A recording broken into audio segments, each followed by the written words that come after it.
एका लहानशा गावात विठू नावाचा एक शेतकरी राहत होता.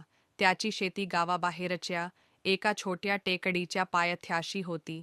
विहिरीतील पाणी कमी होत चालले होते आणि पिके सुकू लागली होती. शासनाने रात्रीच्या वेळी शेती पंपांना वीज पुरवठा सुरू केला होता. एका अंधाऱ्या रात्री विठू शेतात गेला. पंप सुरू केला आणि पिकांना पाणी देऊ लागला. रात्र शांत होती. फक्त पंपाचा आवाज आणि बेडकांची डराव ऐकू येत होती. विठू लाख ठेवून होता. अचानक त्याला पायाजवळ काहीतरी सरकल्यासारखे वाटले. त्याने खाली वाकून बघितले, पण अंधारात काही दिसले नाही. काही वेळाने त्याच्या पायाला तीव्र वेदना सुरू झाल्या. त्याला जाणवले की त्याला काहीतरी चावले आहे.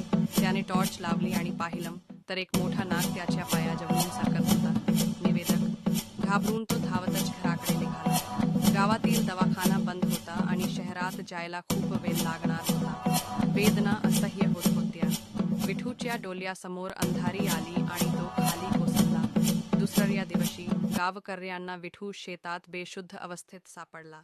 त्यांनी त्याला तातडीने शहरात नेले, पण तोपर्यंत खूप उशीर झाला होता. विठूच्या सर्पदंशामुळे मृत्यू झाला. या घटनेमुळे गावात शोक आला होता. गावकऱ्यांनी ठरवले, रात्री शेती पंपांना वीज पुरवठा नको.